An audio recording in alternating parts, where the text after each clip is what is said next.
l'exercice numéro 8. C'est un exercice qui est tiré du bac mathématique qui aurait dû avoir spécialité maths, qui aurait dû avoir en mars 2021, mais les circonstances sanitaires ont fait que le bac n'a pas eu lieu. Alors, donc c'est un exercice qui est où il n'y a que des questions classiques, pas vraiment de surprise. La dérivée est donnée. Euh, voilà, il y a peut-être la question 3 petit b qui est un petit peu particulière quand on n'a pas encore vu le théorème des valeurs intermédiaires, mais il s'est indiqué par lecture graphique et simplement en donnant le nombre de solutions de l'équation. Pas besoin de justifier. Voilà, donc on va partir avec la question numéro 1. Alors, tout d'abord, une question sur des limites. Donc, déterminer les limites de la fonction f en 0 et en plus l'infini. Alors, c'est moi qui ai rajouté la question déterminer la limite en 0 parce qu'elle était donnée dans l'énoncé original.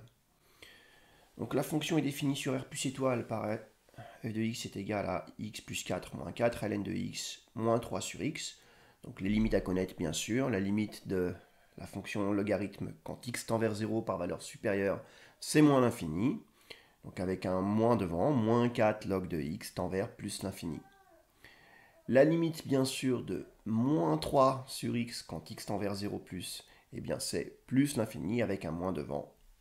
Eh bien la limite c'est moins l'infini. Par somme des limites, on a simplement la limite eh bien, de f de x quand x tend vers 0 par valeur positive, eh bien c'est des choses qui tendent vers moins l'infini plus quelque chose qui tend vers 4. On trouve bien une limite qui est égale à moins l'infini. Alors, pour la limite de la fonction f en plus l'infini, alors bien sûr, quand on regarde directement, on a une forme indéterminée. Donc il faut factoriser l'expression par x. f de x, c'est x facteur de 1 moins 4 ln de x sur x, plus 4 moins 3 sur x.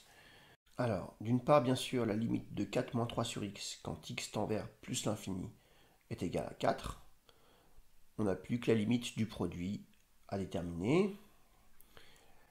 Par croissance comparée, la limite de log de x sur x est égale à 0 quand x tend vers plus l'infini. Donc la limite de 1 moins 4 log de x sur x est égale à 1. Donc le produit de x par 1 moins 4 log de x sur x tend vers plus l'infini quand x tend vers plus l'infini. Et donc du coup, la limite de f de x quand x tend vers plus l'infini est égale à plus l'infini.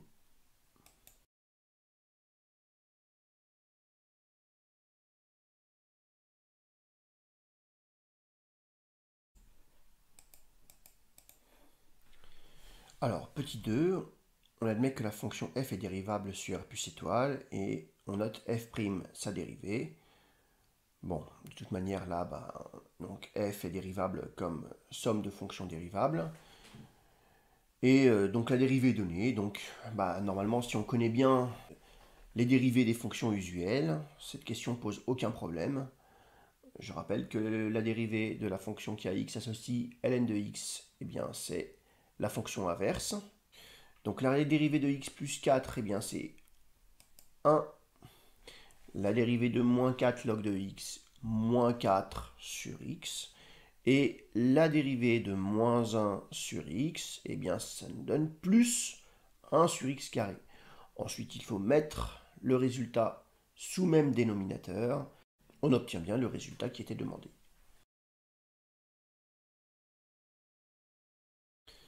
Alors, donc question 3, petit a. Donner le tableau de variation de la fonction f sur intervalle r plus étoile, on y fera figurer les valeurs exactes des extrémums et les limites de f en 0 et en plus l'infini. Bon, et bien pour le tableau de variation, ça c'est clair, il faut étudier le signe de la fonction dérivée qu'on connaît grâce à la question précédente. Donc, pour étudier le signe d'un quotient, il faut étudier le signe du numérateur et le signe du dénominateur. Là, bien sûr, le dénominateur étant x carré, qui est tout le temps strictement positif sur r plus étoile, le signe de la dérivée est le signe du polynôme qui a x associe x carré moins 4x plus 3. Donc il faut étudier le signe de ce polynôme. Alors, pour déterminer le signe d'un polynôme du second degré, il faut calculer son discriminant. On calcule donc b carré moins 4ac, 16 moins 12, ça fait 4. Le discriminant étant strictement positif, ça signifie que le polynôme x carré moins 4x plus 3 admet deux racines distinctes qu'on peut déterminer. Donc on a une racine qui sera donc moins 4 moins racine de 4 divisé par 2a. Donc c'est-à-dire 4 moins 2 divisé par 2, ça fait 1. L'autre, ça sera 4 plus racine de 4 sur 2, c'est-à-dire 3.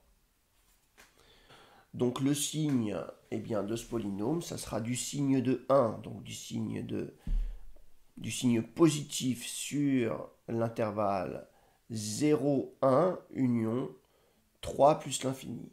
Et ça sera du signe de moins 1, c'est-à-dire négatif, sur l'intervalle 1, 3.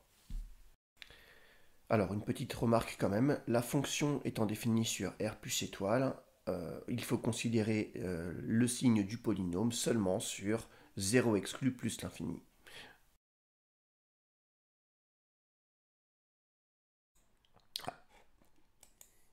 Puisqu'on a le signe de la dérivée, c'est facile d'en déduire les variations de la fonction. On n'a plus qu'à déterminer f de 1 et f de 3, puisque les limites, on les a déjà calculées, donc, puisque les limites, on les a déjà déterminées à la première question.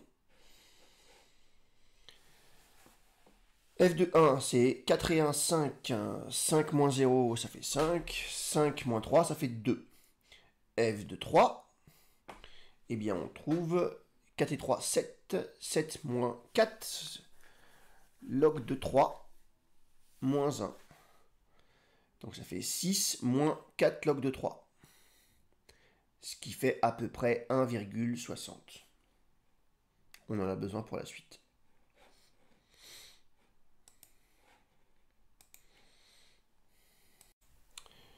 Par lecture du tableau suivant, donc préciser le nombre de solutions de l'équation f de x est égal à 5 tiers. Puisque la fonction est continue, on va avoir trois solutions. Une solution qui appartient à l'intervalle 0, 1, puisque 5 tiers est entre moins l'infini et 2, et que la fonction est strictement croissante. On va avoir une deuxième solution sur l'intervalle 1, 3, puisque 6 moins 4 ln de 3, ça fait environ 1,60.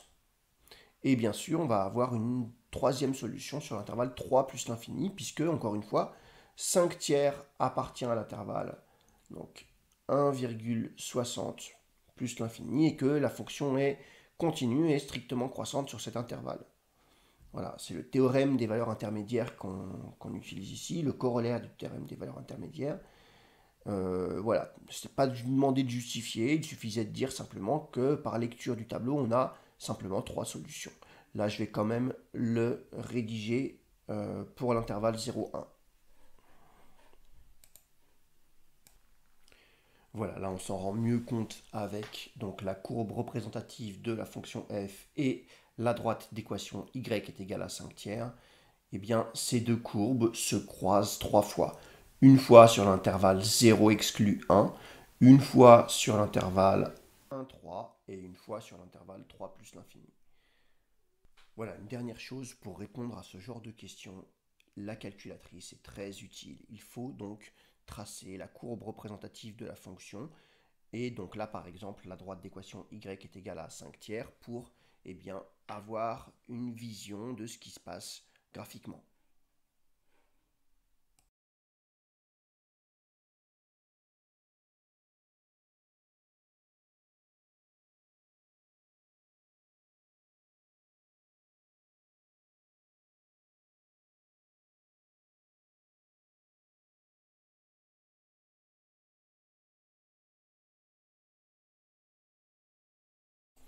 Donc là, je précise quand même pourquoi est-ce qu'il existe une unique solution à l'équation f de x est égale à 5 tiers sur l'intervalle 0,1, même si c'était demandé clairement qu'on pouvait se contenter de dire qu'il y a graphiquement il y a trois solutions.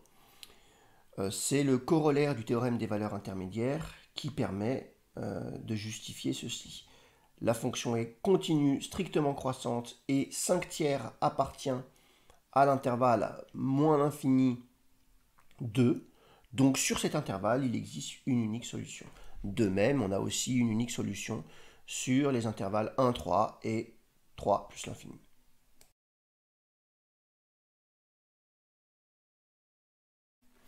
Dernière question. Étudier la convexité de la fonction f, c'est-à-dire préciser les parties de l'intervalle r plus étoile sur lesquelles f est convexe et celles sur lesquelles f est concave. On justifiera que la courbe C admet un unique point d'inflexion dont on précisera les coordonnées. Alors, dans notre cas de figure, les variations de la fonction dérivée ne sont pas évidentes. Donc ce qui va être peut-être plus pratique ici, c'est de dériver une deuxième fois, donc de dériver f' et d'obtenir f seconde. Bien sûr, f' est dérivable sur r plus étoile. On sait que si f seconde est positive sur un intervalle donné, eh bien ça signifie que f est convexe sur cet intervalle. Si par contre f seconde est négative sur un intervalle donné, eh bien ça signifie que f est concave. Alors, pour dériver f', eh bien on a ici un quotient. Et ce qu'on peut remarquer, c'est que on peut écrire f' sous la forme d'une somme. Ça va être plus facile à dériver. f' de x, c'est 1 moins 4 sur x plus 3 sur x carré. En dérivant, on obtient 4 sur x carré moins 6 sur x cube. On n'a plus qu'à mettre sous même dénominateur pour déterminer le signe.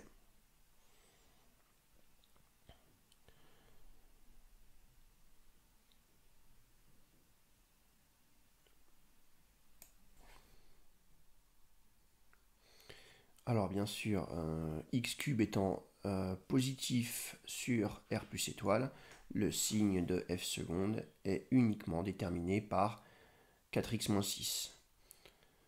Donc c'est-à-dire que f seconde va être positive sur l'intervalle 3 demi plus l'infini, et f seconde va être négative sur l'intervalle 0 exclu jusqu'à 3 demi. On en déduit directement que f est convexe sur l'intervalle 3 demi plus l'infini et concave sur l'intervalle 0 exclu 3 demi. Dans l'énoncé, on demande les coordonnées du point d'inflexion. Donc je rappelle que le point d'inflexion, c'est le point de la courbe représentative de la fonction f en lesquels, les éventuels points d'inflexion, en lesquels eh bien, la courbe va traverser ses tangentes. C'est-à-dire les points de la courbe en lesquels eh bien, la dérivée seconde s'annule en changeant de signe. C'est là qu'on a un changement de concavité. Et ça, dans notre intervalle 0 plus l'infini, bah, ça n'arrive qu'une seule fois.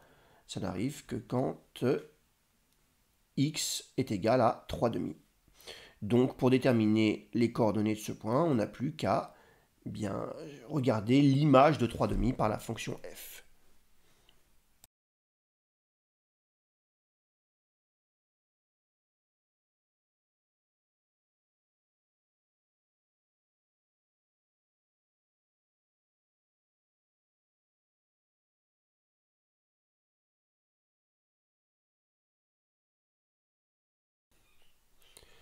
Alors, le point d'inflexion a pour coordonnées 3 demi, 7 demi moins 4 ln de 3 demi. Donc 3 demi pour ordonnée, 7 demi moins 4 ln de 3 demi en ordonnée. Comment est-ce qu'on peut vérifier donc graphiquement ce résultat? Donc en regardant la courbe représentative de la fonction f et donc la tangente AC au point d'abscisse 3 demi, eh bien on voit bien que les tangentes qui vont être à gauche vont être situées au-dessus de la courbe représentative de la fonction f. F est concave sur intervalle 0, 3 demi. Et à droite, eh bien, f est convexe, elle est située au-dessus de ses tangentes. Et au point 3 demi, eh bien, la courbe traverse sa tangente. Voilà pour cet exercice.